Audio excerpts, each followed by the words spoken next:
Good website for ratings because you can really look at everything across the board.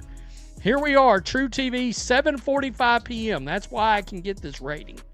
FIBA women's basketball. Scroll all the way down here, and this rating right here on the end is 334. That is 334,000 viewers for that Thursday primetime game. 334,000 viewers. That's what FIBA Women's Basketball World Cup qualifiers pulled on True TV last Thursday night in prime time. And before you dismiss that number, understand what it means. This wasn't the actual World Cup. These are preliminary qualifying games. The real tournament doesn't start until September, yet this single qualifying game, buried on True TV instead of TNT, still managed to crush Unrivaled's entire season average by over 200,000 viewers. All right. Now, we come back here.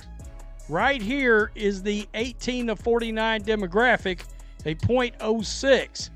So 60,000 viewers in the 18 to 49 demographic. I'm not going to kid you. I thought this rating would be higher. Even being on True TV, I thought they would flirt with 500,000. Now here's where this gets interesting. Unrivaled's viewership collapsed 40% this season to an average of just north of 120,000 viewers. That's on TNT and True TV combined. The FIBA qualifier outdrew that by 215,000 viewers. But it's not just the regular season numbers. The Unrivaled Championship game, which aired on TNT in prime time, drew 314,000 viewers. The FIBA qualifier beat that by 20,000 viewers, despite being relegated to True TV. Regardless, this thing destroyed any Unrivaled ratings, including the championship game for Unrivaled. Now, I don't know if you want to call it destroyed, but it still got more viewers than their championship game got. Right down here, the Unrivaled Championship game averaged 314,000 viewers on TNT. Think about that contrast for a second. Unrivaled spent months building toward their championship game. They had the better network placement on TNT, they had the marketing push, they had the narrative of a new league trying to establish itself, and a preliminary FIBA qualifying game shown on a secondary network that most people forget they even have access to still pulled more viewers. That's not a small gap, that's a statement about what audiences actually want to watch. I would have been very interested to have seen what the ratings would have been for this on TNT, because I think if it's aired on TNT, this game gets 500,000 viewers. And I'm talking about the FIBA World Cup game. You know, and this Unrivaled Championship was on TNT, and it still got beat by 20,000 viewers. 314,000 viewers on TNT versus 334,000 viewers over here. And again, we're talking about games that haven't been even remotely close. All right, they haven't been competitive games at all. But we need to address the elephant in the room here. That 334,000 number is lower than expected. Even accounting for True TV's limited reach compared to TNT, this game should have flirted with 500,000 viewers. Caitlin Clark is playing, Team USA is dominating. The games are blowouts, sure, but they're showcasing the best American talent against international competition. So why didn't more people tune in? Not even remotely competitive. The other thing was, Thursday night, how many people learned that Caitlin Clark wasn't starting these games and said, well, to hell with it, I'm not tuning in. If they're not going to start Caitlin Clark, I'm not watching. That's something to think about. I saw a lot of people that were destroying USA basketball for not starting Caitlin Clark under their post. Here's one theory that's gaining traction. A lot of fans didn't even know these games were happening.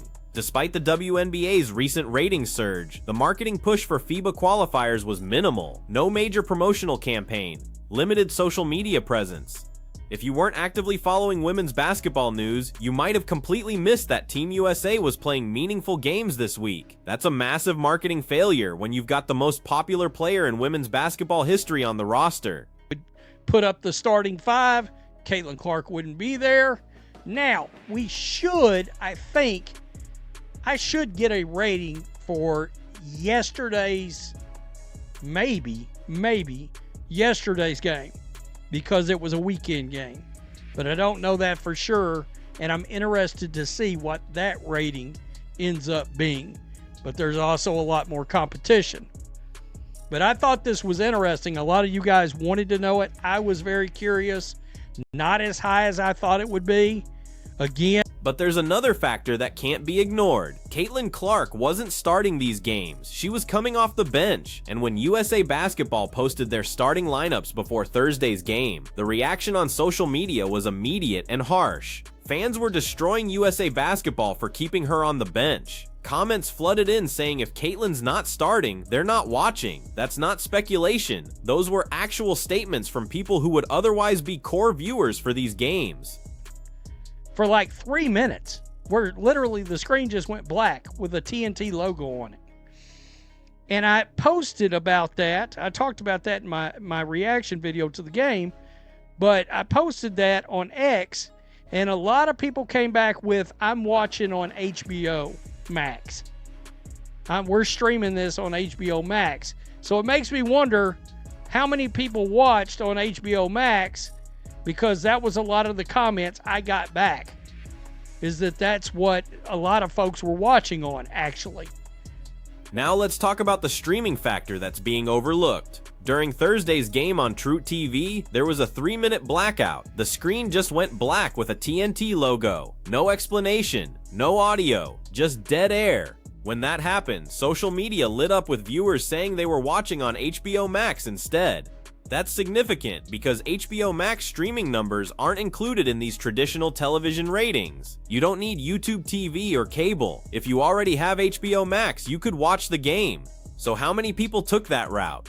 Because you don't have to have like a YouTube TV like I got, or a Fubo or something like that. You could just already have HBO and you could watch the game. So I don't know how many people watched on HBO. We don't have those ratings. So to give you an idea, 334,000 is what that drew. Unrivaled's viewership. We don't have those streaming numbers, they're not public, but based on the volume of comments mentioning HBO Max as their viewing platform, it's reasonable to assume a substantial portion of the audience went that direction, which means the actual total viewership for this game could be significantly higher than 334,000. Maybe it did hit that 500,000 mark when you combine traditional TV with streaming. We just don't have the data to confirm it. Regardless of what Nafisia Collier and Brianna Stewart or anybody else wants to try to tell you about how successful that league is. Okay, sure. If you say so. Second year league, your ratings dropped 40%. Your championship game got beat by, and keep in mind too, we're talking about qualifying games. Let's put these numbers in proper context. Unrivaled was marketed as the solution to the WNBA's off-season problem. Players could stay in the United States, earn good money, maintain their conditioning, and build the sport's profile during the winter months. The league secured a television deal with TNT, they brought in star players, they positioned themselves as a premium product, and their viewership dropped 40% in their second season to an average barely above 100,000 viewers. Of course, fell 40%. It's funny how they try to talk us into how successful of a year Unrivaled had. Their viewership dropped 40% to an average of just north of 120,000 viewers. So, and that's on TNT and True TV. So, meanwhile, a qualifying game for a tournament that won't happen until September, featuring blowout competition that wasn't even competitive past the first quarter, pulled nearly 3 times Unrivaled's season average. That's not a minor difference. That's a fundamental rejection of Unrivaled's product by the viewing audience. And before anyone tries to spin this as a success story, understand that a 40% viewership decline in your second year is catastrophic for any sports property. When Clark's return, and of course, we've been watching those games. Now, the problem with these ratings is that if they're not in the prime, if that game is not in the prime time window, I can't get to the ratings. And so, like the synagogue, the game against... Here's what makes the FIBA numbers even more impressive. These games haven't been remotely competitive. We're talking 30, 40, 50-point blowouts. After the first quarter, the outcome is decided. Team USA is playing against overmatched international competition that has no realistic chance of winning, yet people are still tuning in. That tells you something important about what drives viewership in women's basketball right now. It's not about competitive balance. It's not about close games or dramatic finishes. It's about watching elite talent perform at the highest level. It's about seeing Caitlin Clark, even if she's not starting, showcase her skills against international defenders. It's about Team USA dominance and national pride. Those factors override the lack of competitive drama. People will watch blowouts if the players they care about are on the court. Compare that to Unrivaled, which tried to manufacture competitiveness through its league structure. Smaller rosters, unique rules, 3-on-3 format variations.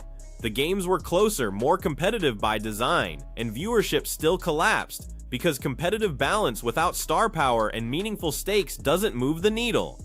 Fans want to watch the best players in situations that matter, even if the games themselves are one-sided. Now let's address the network placement issue directly.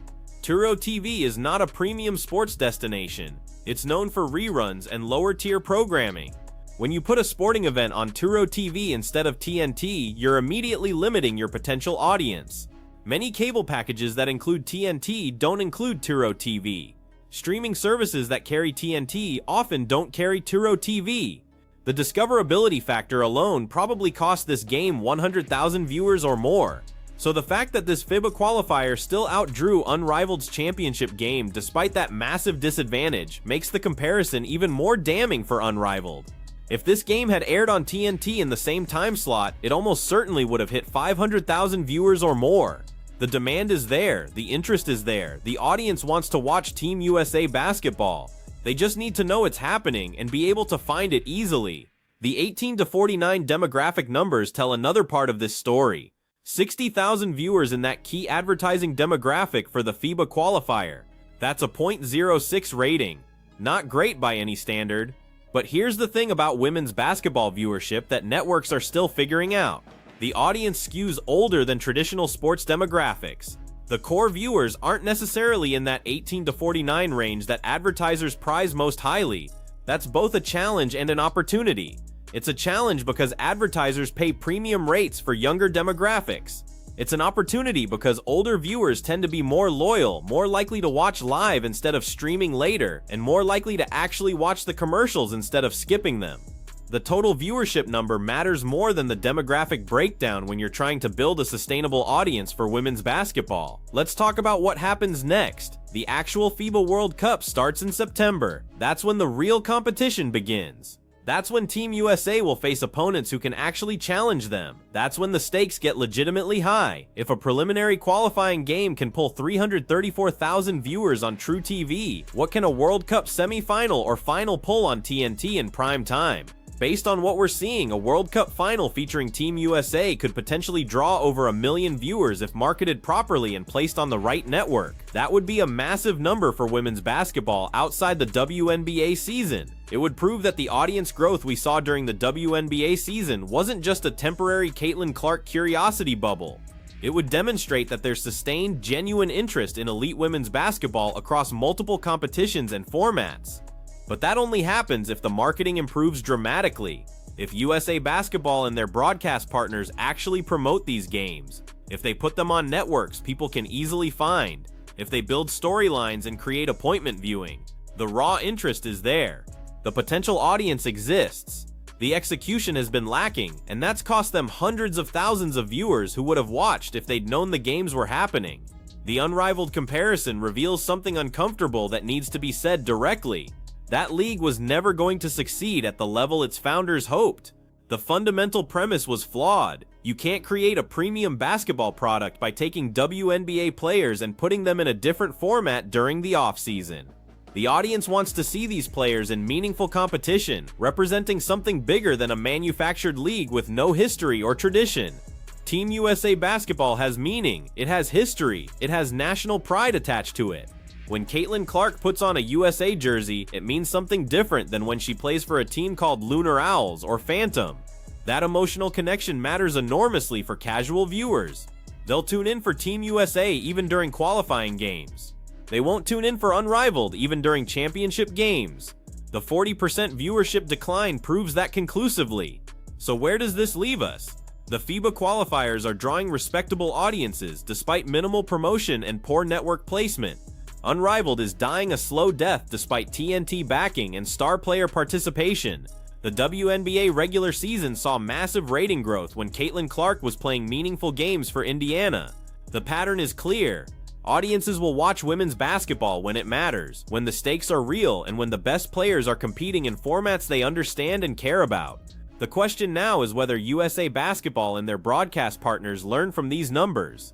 Whether they invest in proper promotion for the September World Cup, whether they put the games on TNT instead of TRTV, whether they build storylines around Caitlin Clark and the other stars, whether they treat this like the major sporting event it could be, instead of an afterthought that happens to be televised. Because if they do this right, the World Cup could be the second major women's basketball story of 2024. It could prove that the WNBA's ratings growth wasn't a fluke. It could demonstrate that there's a real, sustainable audience for elite women's basketball across multiple competitions. And it could set the stage for even bigger things in 2025, when the WNBA season returns with expanded rosters, new teams, and continued growth.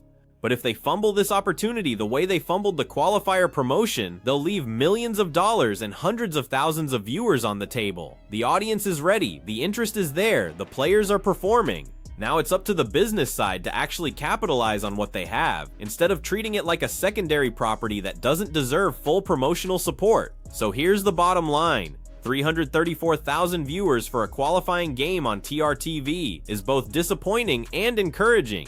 Disappointing because it should have been higher. Encouraging because it still crushed Unrivaled and proved there's an audience for Team USA basketball even in preliminary games. The real test comes in September when the actual World Cup begins. That's when we'll see if this audience growth is real or if it was just a temporary phenomenon tied specifically to the WNBA season. My prediction? If they market it right and put it on TNT, the World Cup final will draw over 1 million viewers, maybe significantly over 1 million if Team USA makes it to the championship game. The audience is hungry for meaningful women's basketball. They proved that during the WNBA season. They're proving it again with these qualifiers, despite minimal promotion. Give them a reason to care, make it easy to find, and they'll show up in numbers that will surprise a lot of people who still don't believe women's basketball can draw real audiences.